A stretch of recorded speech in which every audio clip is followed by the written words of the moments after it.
प्यारे दोस्तों, आप सभी का स्वागत है आपके प्यारे से यूट्यूब चैनल एम क्लासेज पर। आज के इस वीडियो में हम एनुअल सेकेंडरी एग्जामिनेशन 2024 आपका विषय होने वाला है सामाजिक विज्ञान सोशल साइंस। बच्चों, जो आपकी एग्जाम होने वाली है 12 फरवरी को, उसका मैं आप सभी के लिए एग्जाम से पहले वायरल क्वेश्चन पेपर लेकर आ चुका हूं। ये क्वेश्चन पेपर आपके एग्जाम में आपको देखने को जरूर मिलेगा, तो वीडियो को बिल्कुल मिस मत कीजिए। जितना हो सके अपने दोस्तों के पास शेयर कीजिए। आने वाले एग्जाम के लिए भी आपको वायरल क्वेश्चन मिलते रहेंगे, इसीलिए आप हमारे चैनल को सब्सक्राइब कर लीजिए और डिस्क्रिप्शन बॉक्स में व्हाट्सएप ग्रुप का लिंक दिया हुआ है, वहां से आप ग्रुप को जरूर ज्वाइन कर लीजिएगा। तो स्टार्ट करते हैं बच्चों, आज का सेशन काफी शानदार और जानदार होगा। तो देखिए, पहला क्वेश्चन है, निम्न में से किसका योगदान सकल घरेलू उत्पाद में सर्वाधिक है? प्राथमिक छेद, द्वितीयक छेद, तृतीयक छेद, इनमें से कोई नहीं। तो याद रखिएगा, जो सरल घरेलू उत्पाद है बच्चों, उसमें सर्वाधिक जो योगदान है वो प्राथमिक क्षेत्र का है। आपका ऑप्शन नंबर ए बिल्कुल सही हो जाएगा। बात की जाए सेकंड क्वेश्चन की, तो आपसे पूछ रहा है, निम्न में से कौन पूंजीवादी अर्थव्यवस्था का गुण नहीं है? अर्थव्यवस्था का गुण नहीं है पूंजीवादी, ये आपको बताना है। तो इसका अंदर आंसर हो जाएगा बच्चों सामाजिक कल्याण। ऑप्शन नंबर डी आपका बिल्कुल सही हो जाएगा। अगला क्वेश्चन है, बैंक का एजेंसी कार्य है ऋण देना, जमा स्वीकार करना, बीम की किस्त का भुगतान करना, लोक कर सुविधा देना। तो भाई बैंक का काम क्या है भाई? ऋण देना। ऑप्शन नंबर आपका ए बिल्कुल सही हो जाएगा। अगला क्वेश्चन है दोस्तों, भारत के किस राज्य में प्रति व्यक्ति आय सर्वाधिक है? महाराष्ट्र, पंजाब, हरियाणा, फिर आपका गोवा। तो याद रखिए, सबसे ज्यादा किसमें बच्चों? गोवा में। ऑप्शन नंबर आपका डी बिल्कुल सही हो जाएगा। अगला क्वेश्चन है, भारत में नई आर्थिक नीति कब लागू हुई थी? मोस्ट इंपोर्टेंट क्वेश्चन है बच्चों, छप गया 12 फरवरी के एग्जाम में। तो ये आपका हुई थी भाई 1991 में बच्चों हुई थी। ऑप्शन नंबर सी आपका बिल्कुल सही हो जाएगा। बात करें भाई नेक्स्ट क्वेश्चन की, तो अगला क्वेश्चन है, राष्ट्रीय मानव विकास में किस राज्य का स्थान सर्वोच्च है? ये आपको बताना है। महाराष्ट्र, केरल, दिल्ली या फिर गुजरात। तो इसके अंदर आ जाएगा भाई आपका केरल। Option number B. बच्चों, सारे के सारे क्वेश्चन मोस्ट इंपोर्टेंट क्वेश्चन हैं। अपने दोस्तों के पास इस वीडियो को फैला दो। एग्जाम से पहले हम आपके लिए रियल क्वेश्चन पेपर लेकर सबसे पहले बच्चों आएंगे, इसीलिए आप चैनल को सब्सक्राइब कर लीजिए और वीडियो को लाइक भी कर दीजिएगा। बात की जाए नेक्स्ट क्वेश्चन की, तो अगला क्वेश्चन है, सिंगापुर की मुद्रा क्या है? क्रोना, डॉलर, रूबल या फिर रियाल? याद रखिएगा, जो सिंगापुर है बच्चों, वहां चलती है डॉलर। ऑप्शन नंबर आपका बी बिल्कुल सही हो जाएगा। बात की जाए नेक्स्ट क्वेश्चन की, तो अगला क्वेश्चन है, किस वित्तीय संस्था द्वारा साख सृजन किया जाता है? तो ये आपका आ जाएगा नाबार्ड द्वारा। ऑप्शन नंबर आपका ए बिल्कुल सही हो जाएगा। बात की जाए बच्चों नेक्स्ट क्वेश्चन की, तो अगला क्वेश्चन है, किसने कहा मुद्रा वह है जो मुद्रा का कार्य करती है? यह कथन किसका है? ये आपका नेप का है। ऑप्शन नंबर आपका ए बिल्कुल भाई सही आंसर हो जाएगा। बच्चों, दोनों ही लैंग्वेज में क्वेश्चन है, चाहे आप हिंदी मीडियम के स्टूडेंट हो चाहे आप इंग्लिश मीडियम के स्टूडेंट हो। अगला क्वेश्चन है, भारत में सर्वाधिक रोजगार के अवसर उपलब्ध कराने वाला क्षेत्र कौन सा है? किसमें सबसे ज्यादा रोजगार प्राप्त करते हैं और किसमें सबसे ज्यादा रोजगार दिया जाता है? तो ये आपका आता है तृतीयक क्षेत्र। ऑप्शन नंबर आपका सी बिल्कुल सही हो जाएगा। बात की जाए बच्चों नेक्स्ट क्वेश्चन की, तो अगला क्वेश्चन है, विश्व का सर्वाधिक रोजगार प्रदान करने वाला कार्यक्रम कौन सा है? तो इसका जो राइट आंसर होने वाली है वो हो जाएगा आपका इनमें से कोई नहीं। ना ही तो आपका जवाहरलाल रोजगार योजना है बच्चों, ना ही मनरेगा है, ना ही आपके काम के बदले अनाज। ऑप्शन नंबर डी आ जाएगा, इनमें से कोई सी भी नहीं है। बात की जाए बच्चों नेक्स्ट क्वेश्चन की, तो अगला क्वेश्चन है, सरकार द्वारा लगाए अनावश्यक नियंत्रणों द्वारा प्रतिबंधों को हटाना कहलाता है? तो ये कहलाएगा आपका उदारीकरण। ऑप्शन नंबर आपका सी बिल्कुल सही हो जाएगा। बात की जाए नेक्स्ट क्वेश्चन की, तो मोस्ट इंपोर्टेंट क्वेश्चन है बच्चों, इसको आप ध्यान से तैयार कर लीजिएगा। भारत विश्व व्यापार संगठन WTO का सदस्य कब बना था? किस सन में बच्चों ये बना था? ये आपको बताना। ये बना था आपका 1995। ऑप्शन नंबर आपका ए बिल्कुल सही हो जाएगा। बात की जाए बच्चों नेक्स्ट क्वेश्चन की, तो अगला क्वेश्चन है, भारत में उपभोक्ता संरक्षण अधिनियम की घोषणा कब हुई थी? तो ये आपकी 1986 में हुई थी। ऑप्शन नंबर बी बिल्कुल सही हो जाएगा। अगला क्वेश्चन है भाई, योजना आयोग के प्रथम अध्यक्ष कौन थे? बताइए भाई कौन थे? ये आपके थे पंडित जवाहरलाल नेहरू। ऑप्शन नंबर आपका डी बिल्कुल सही हो जाएगा। बात करें बच्चों नेक्स्ट क्वेश्चन की, तो अगला क्वेश्चन है, भारत में किस प्रकार की अर्थव्यवस्था पाई जाती है? तो याद रखिए आपकी मिश्रित पाई जाती है। ऑप्शन नंबर सी हो जाएगा। बात करें बच्चों नेक्स्ट क्वेश्चन की, तो अगला क्वेश्चन है, आपसे पूछ रहा है poverty and un British rule in India पुस्तक किसने लिखी थी? इस पुस्तक के लेखक का आपको नाम बताना है। तो इनका नाम था दादा भाई नौरोजी। ऑप्शन नंबर डी आपका बिल्कुल सही हो जाएगा। अगला क्वेश्चन है बंगाल विभाजन हुआ था, भाई बताइए कब बंगाल का विभाजन हुआ था? तो ये हुआ था आपका 1905 में। ऑप्शन नंबर आपका बी बिल्कुल सही हो जाएगा। अगला क्वेश्चन है मेंजिनी का संबंध किस संगठन से था? ये बताइए भाई किस संगठन से था? तो इसका था कार्बनेरी। ऑप्शन नंबर आपका बी बिल्कुल सही हो जाएगा। बात की जाए बच्चों नेक्स्ट क्वेश्चन की, तो अगला क्वेश्चन है यूनान को स्वतंत्रता कब मिली थी? यूनान कब भाई स्वतंत्र हुआ था बच्चों, ये आपको बताना है। तो याद रहे ये आपका हुआ था 1832 में। ऑप्शन नंबर आपका बी बिल्कुल सही हो जाएगा। बात की जाए बच्चों नेक्स्ट क्वेश्चन की, तो अगला क्वेश्चन है सेडोन के युद्ध में किसकी पराजय हुई? ये आपको बताना। तो इसमें हुई थी भाई फ्रांस की। ऑप्शन नंबर आपका ए बिल्कुल सही हो जाएगा। बच्चों भौकाल मचाना है एग्जाम में 12 फरवरी को, एग्जाम को अपनी औकात दिखानी है, तो फटाफट दम लगाइए, जितना हो सके वीडियो को शेयर कीजिए बच्चों, और चैनल को सब्सक्राइब भी यही कर लीजिएगा। अगला क्वेश्चन है रूस में ड्यूमामा का गठन कब हुआ था? भाई बताइए कब गठन हुआ था? तो आप याद रखिएगा 1905 में भाई उसका गठन हुआ था। बात की जाए बच्चों नेक्स्ट क्वेश्चन की, तो अगला क्वेश्चन है अप्रैल थीसिस किसने पेश की? ये आपको बताना है। तो ये पेश की थी भाई लेनिन ने। ऑप्शन नंबर आपका डी बिल्कुल सही आंसर चला जाएगा। बात की जाए भाई नेक्स्ट क्वेश्चन की, तो अगला क्वेश्चन में प्यारे साथियों विश्व का पहला समाजवादी देश कौन है? बताइए भाई कौन सा देश है? ये आपका होता है भाई रूस। ऑप्शन नंबर ए बिल्कुल सही चला जाएगा।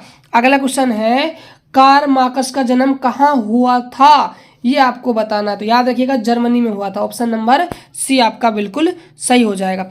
बात की जाए बच्चों नेक्स्ट क्वेश्चन की, तो अगला क्वेश्चन है वियतनाम की राजधानी कहाँ है? मोस्ट इंपॉर्टेंट क्वेश्चन है, छप गया बच्चों 12 फरवरी के एग्जाम में। बताइए वियतनाम की राजधानी कहाँ है? ये आपसे पूछ रहा है। तो याद रखिएगा हैनोई में है। ऑप्शन नंबर आपका ए बिल्कुल सही हो जाएगा। बात की जाए बच्चों नेक्स्ट क्वेश्चन की, तो अगला क्वेश्चन में आपसे पूछ रहा है किस समझौते के तहत वियतनाम को दो भागों उत्तरी वियतनाम और दक्षिणी वियतनाम में बांटा गया था? कौन सा बच्चों समझौता था? ये आपको बताना है। तो ये था आपका जेनवा समझौता। ऑप्शन नंबर आपका सी बिल्कुल परफेक्ट आंसर चला जाएगा। बात की जाए बच्चों नेक्स्ट क्वेश्चन की, तो कांग्रेस के किस अधिवेशन में पूर्ण स्वराज की घोषणा की गई थी? तो ये था आपका लाहौर अधिवेशन। ऑप्शन नंबर आपका ए बिल्कुल सही हो जाएगा। बात की जाए भाई नेक्स्ट क्वेश्चन की, तो अगला क्वेश्चन है धारासन में किसके नेतृत्व में नमक सत्याग्रह हुआ था? बताइए वो कौन थे भाई जिनके कारण नमक सत्याग्रह हुआ था? तो ये थे आपके सरोजनी नायडू। ऑप्शन नंबर आपका सी बिल्कुल सही आंसर चला जाएगा। बात की जाए बच्चों नेक्स्ट क्वेश्चन की, तो अगला क्वेश्चन है ईस्ट इंडिया एसोसिएशन की स्थापना कब हुई थी? मोस्ट इंपॉर्टेंट क्वेश्चन है बच्चों, वायरल क्वेश्चन है, 12 फरवरी के एग्जाम में आपको जरूर देखने को मिलेगा।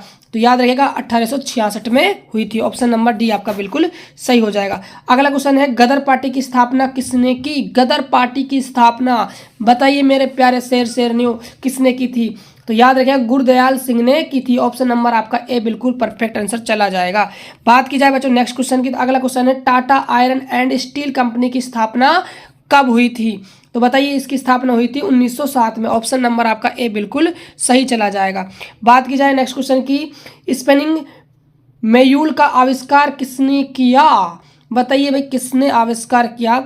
तो याद रखिएगा सैमुअल कॉम्पेटन ने किया। ऑप्शन नंबर आपका बी बिल्कुल परफेक्ट आंसर चला जाएगा। बात करें बच्चों नेक्स्ट क्वेश्चन की, तो अगला क्वेश्चन है सामंती व्यवस्था के स्थान पर किस प्रकार की शहरी व्यवस्था को प्रवृत्ति बढ़ी है? तो ये आपका आता है प्रगतिशील। ऑप्शन नंबर आपका ए बिल्कुल सही आंसर चला जाएगा। बात की जाए बच्चों नेक्स्ट क्वेश्चन की, तो अगला क्वेश्चन है 1929 की मंदी का सबसे बुरा प्रभाव किस देश पर पड़ा? मंदी का सबसे ज्यादा जो प्रभाव पड़ा बच्चों वो आपको बताना है। तो याद रखिएगा इसमें आपको संयुक्त राज्य अमेरिका है उस पर सबसे ज्यादा इफेक्ट पड़ा था। ऑप्शन नंबर सी बिल्कुल सही हो जाएगा। अगला क्वेश्चन है भाई दोस्तों आपसे पूछ रहा है न्यू डील का संबंध निम्न में से किससे था? ये आपको बताना है। तो इसका संबंध था आर्थिक नीति से। ऑप्शन नंबर डी हो जाएगा। अगला क्वेश्चन देखिए अंतर्राष्ट्रीय मुद्रा कोष की स्थापना कब हुई? ये आपको बताना है। तो ये हुई थी 1945 में। ऑप्शन नंबर आपका ए बिल्कुल सही आंसर चला जाएगा। बात की जाए नेक्स्ट क्वेश्चन की, तो मुद्रण कला का आविष्कार कहाँ हुआ? ये आपको बताना। तो ये हुआ था भाई चीन में। ऑप्शन नंबर सी बिल्कुल सही हो जाएगा। अगला क्वेश्चन है आपसे पूछ रहा है प्रथम पेपर मिल की स्थापना किस देश में हुई? ये आपको बताना है। तो बताइए भाई किस देश में स्थापना हुई थी?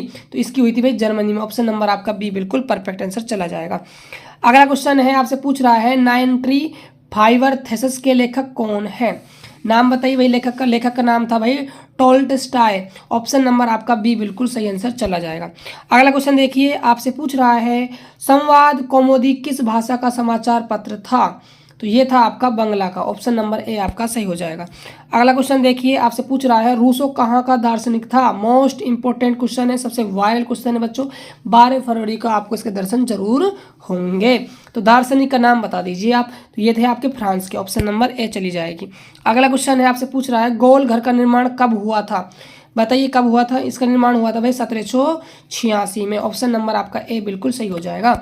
अगला क्वेश्चन देखिए, आपसे पूछ रहा है असहयोग आंदोलन का प्रस्ताव कांग्रेस के किस अधिवेशन में पारित हुआ था? तो बताइए किस अधिवेशन में भाई पारित हुआ था? तो ये हुआ था आपका दिसंबर 1920 में नागपुर में। ऑप्शन नंबर डी आपकी बिल्कुल सही हो जाएगी। अगला क्वेश्चन देखिए, आपसे पूछ रहा है ताशकंद में भारतीय कम्युनिस्ट पार्टी की स्थापना किसने की थी? तो इसकी स्थापना की थी भाई आपके MN राय ने। ऑप्शन नंबर आपका बी बिल्कुल सही चला जाएगा। बात की जाए नेक्स्ट क्वेश्चन की, तो अगला क्वेश्चन है यंग इटली की स्थापना किसने की थी? तो इसकी स्थापना की थी आपकी मैंजीनी ने। ऑप्शन नंबर आपका ए बिल्कुल सही चला जाएगा। बात की जाए नेक्स्ट क्वेश्चन की, तो अगला क्वेश्चन है, आपसे पूछ रहा है भारतीय संविधान सभा का गठन कब हुआ था? तो इसका गठन हुआ था 1946 में। 1946 में बच्चों इसका गठन हुआ था। बात की जाए नेक्स्ट क्वेश्चन की, आपसे पूछ रहा है निम्न में से कौन संघ सूची में है? संघ सूची में क्या है? संचार भाई क्या है आपका? संचार जो आता है वो संघ सूची के तहत आता है। अगला क्वेश्चन देखिए, आपसे पूछ रहा है संविधान संशोधन हेतु संसद के दोनों सदनों में कितना बहुमत आवश्यक है? ये आपको बताना है। बताइए कितना बहुमत आवश्यक है भाई? इसमें आएगा भाई 2/3। ऑप्शन नंबर सी हो जाएगा। अगला क्वेश्चन देखिए क्या है, आपसे पूछ रहा है राष्ट्रीय स्तर पर पंचायती राज प्रणाली की शुरुआत किस समिति के अनुशासन पर हुई थी? बताइए किसके समिति के अनुशंसा पर हुई थी? तो याद रखिएगा ये हुई थी आपकी बलवंत राय मेहता समिति के आधार पर। ऑप्शन नंबर आपका डी बिल्कुल सही चला जाएगा। अगला क्वेश्चन देखिए, आपसे पूछ रहा है संविधान का कौन सा संशोधन विधेयक पंचायती राज प्रणाली से संबंधित है? तो ये है आपका 73वां। ऑप्शन नंबर बी बिल्कुल सही हो जाएगा। बात की जाए नेक्स्ट क्वेश्चन की, तो अगला क्वेश्चन है, आपसे पूछ रहा है पंचायती राज व्यवस्था का दूसरा स्तर निम्न में से कौन है? तो इनका दूसरा जो स्तर है वो है आपका पंचायती समिति। ऑप्शन नंबर सी बिल्कुल सही आंसर हो जाएगा। बात की जाए नेक्स्ट क्वेश्चन की, तो अगला क्वेश्चन है 1975 के आपातकाल के समय प्रधानमंत्री कौन थे? तो हमारे जो देश के प्रधानमंत्री थे वो थी Indira Gandhi. Option number A हो जाएगा। अगला क्वेश्चन देखिए क्या है, चिपको आंदोलन का प्रारंभ किस राज्य में हुआ था? जो चिपको आंदोलन हुआ था वो किस राज्य में हुआ था? ये आपका हुआ था सबसे पहले उत्तराखंड में। अगला क्वेश्चन देखिए, आपसे पूछ रहा है निम्न में से कौन राष्ट्रीय राजनीतिक दल है? तो बताइए कौन है भाई? ये आपका आएगा भारतीय communist party. Option number D. अगला क्वेश्चन देखिए, आपसे पूछ रहा है सूचना का अधिकार आंदोलन कहाँ शुरू हुआ? सूचना का जो अधिकार आंदोलन था वो पहले कहाँ से शुरू हुआ था भाई? ये आपका हुआ था राजस्थान राज्य से। बात की जाए नेक्स्ट क्वेश्चन की, तो अगला क्वेश्चन है महापौर का कार्यकाल कितने वर्ष का होता है? तो ये आपका होता है आपका भाई, मैं आपको बता दूं बच्चों, ये आपका होगा 5 वर्ष का। ऑप्शन नंबर आपका बी बिल्कुल सही हो जाएगा। अगला क्वेश्चन है, आपसे पूछ रहा है हरित क्रांति से किस राज्य को आर्थिक लाभ हुआ? हरित जो क्रांति हुई थी उसके लिए उससे सबसे ज़्यादा जो लाभ हुआ था बच्चों वो हुआ था आपके हरियाणा को भी हुआ, पंजाब को भी हुआ, उत्तर प्रदेश को भी हुआ, इसलिए आपका आ जाएगा इनमें से सभी। बात की जाए नेक्स्ट क्वेश्चन की, तो अगला क्वेश्चन है पानी के निजीकरण के विरुद्ध कहाँ संघर्ष हुआ? कहाँ पर संघर्ष हुआ था? ये आपका हुआ था बोलियावी में। ऑप्शन नंबर डी आपका बिल्कुल सही हो जाएगा। अगला क्वेश्चन है भारत में किस प्रकार की दलीय व्यवस्था है? ये आपको बताना है। तो यहाँ है बहुदलीय व्यवस्था। ऑप्शन नंबर सी आपका बिल्कुल सही हो जाएगा। अगला क्वेश्चन है, आपसे पूछ रहा है माधव कुमार किस देश के पूर्व प्रधानमंत्री थे? तो ये आपके थे भाई नेपाल के। ऑप्शन नंबर बी बिल्कुल सही चला जाएगा। अगला क्वेश्चन है भारत में प्रथम चीनी मिल की स्थापना किस राज्य में की गई थी? तो ये आपकी की गई बिहार में। ऑप्शन नंबर आपका ए बिल्कुल सही हो जाएगा। बात की जाए नेक्स्ट क्वेश्चन की, तो अगला क्वेश्चन है चरक का संबंध किस देश से था? बताइए भाई किस देश से था चरक का संबंध? इसका था भारत से। ऑप्शन नंबर सी हो जाएगी। अगला क्वेश्चन देखिए, कान्हा राष्ट्रीय उद्यान कहाँ पर है? ये हमारा है मध्य प्रदेश एमपी के अंदर। बात की जाए नेक्स्ट क्वेश्चन की, तो अगला क्वेश्चन है, महासागरीय संसाधनों पर देश का आधिपत्य होता है? तो ये हमारा होता है 200 किलोमीटर तक सिर्फ बच्चों, ज़्यादा नहीं होता, ठीक है। अगला क्वेश्चन है, निम्न में से कौन स्वामित्व के आधार पर संसाधनों के वर्गीकरण का प्रकार नहीं है? तो यह आएगा आपका नवीकरणीय, ऑप्शन नंबर सी आपका बिल्कुल सही चला जाएगा। अगला क्वेश्चन देखिए, किस नदी की उत्पत्ति अमरकंटक से हुई है? तो उत्पत्ति हुई है सोन नदी की, ऑप्शन नंबर आपका सी। अगला क्वेश्चन आपसे पूछ रहा है, श्वेत क्रांति संबंधित है? तो बताइए किससे संबंधित है? आपकी किससे है भाई? दूध से है, मिल्क से, भाई क्या संबंधित है श्वेत क्रांति। अगला क्वेश्चन देखिए, आपसे पूछ रहा है, रबड़ की खेती के लिए कैसी जलवायु होनी चाहिए? बताइए भाई कैसी जलवायु चाहिए? तो इसके लिए चाहिए भूमध्य रेखा रखिए जलवायु, ऑप्शन नंबर आपका बी बिल्कुल सही हो जाएगा। अगला क्वेश्चन है, कौन सी फसल रबी की खरीफ दोनों के रूप में उगाई जाती है? तो बताइए रबी भी और खरीफ दोनों की तरह आप उसको उगा सकते हो, खरीफ और रबी की तरह। तो उस फसल का नाम है भाई आपका अरंडी, ऑप्शन नंबर आपका डी बिल्कुल सही चला जाएगा। अगला क्वेश्चन है, दामोदर घाटी परियोजना का लाभ किन राज्यों को मिलता है? तो ये आपको झारखंड और पश्चिम बंगाल को इसका लाभ मिलता है। अगला क्वेश्चन है, निम्न में से कौन लोहे का अयस्क एक प्रकार का है? तो इसमें आपका आ जाएगा भैया हेमेटाइट, ऑप्शन नंबर बी बिल्कुल सही चला जाएगा। अगला क्वेश्चन है, टैक्सोल का उपयोग होता है? टैक्सोल का यूज किसमें किया जाता है? तो इसका यूज किया जाता है भाई कैंसर नामक बीमारी में। आपसे पूछ रहा है, भूकंप केंद्र ऊर्ध्वाधर पृथ्वी सतह पर स्थित केंद्र को कहते हैं? तो इसको कहेंगे भूकंप केंद्र कहेंगे, ऑप्शन नंबर बी बिल्कुल सही चला जाएगा। अगला क्वेश्चन है, निम्न में से किस सर्वाधिक खतरनाक सुखाड़ माना जाता है? सबसे खतरनाक किसको सुखाड़ माना जाता है? तो आपका ना तो सामान्य सुखाड़ को, ना कृषि सुखाड़ को, ना ही मौसमी सुखाड़ को, इसका मतलब इनमें से कोई भी नहीं है बच्चों, ऑप्शन नंबर आपका डी बिल्कुल सही चला जाएगा। अगला क्वेश्चन है, आपसे पूछ रहा है, बाढ़ से हानि होती है? फसल को हानि होती है, बिल्कुल सही बात है। पशुओं को भी हानि होती है, बिल्कुल सही बात है। भवनों को भी नुकसान होता है बच्चों, इसलिए आपका ऑप्शन आ जाएगा डी, इनमें से सभी। अगला क्वेश्चन है, आपसे पूछ रहा है, निम्न में से कौन प्राकृतिक आपदा है? तो आपकी जो सुनामी है ना, सुनामी, वो आपकी क्या है? प्राकृतिक आपदा है। तो बच्चों ये हमने किए ऑल चैप्टर सोशल साइंस के MCQ क्वेश्चन। ये काफ़ी ज़्यादा महत्वपूर्ण क्वेश्चन है बच्चों, इनको आपको कर लेना है। यदि आपने अभी तक चैनल को सब्सक्राइब नहीं किया है तो चैनल को सब्सक्राइब कर लीजिए, क्योंकि एग्जाम से पहले आपको रियल क्वेश्चन पेपर हमारे चैनल पर सबसे पहले मिलेगा। तो मिलते हैं दोस्तों एक और बेहतर वीडियो के साथ, तब तक के लिए जय हिंद, वंदे मातरम।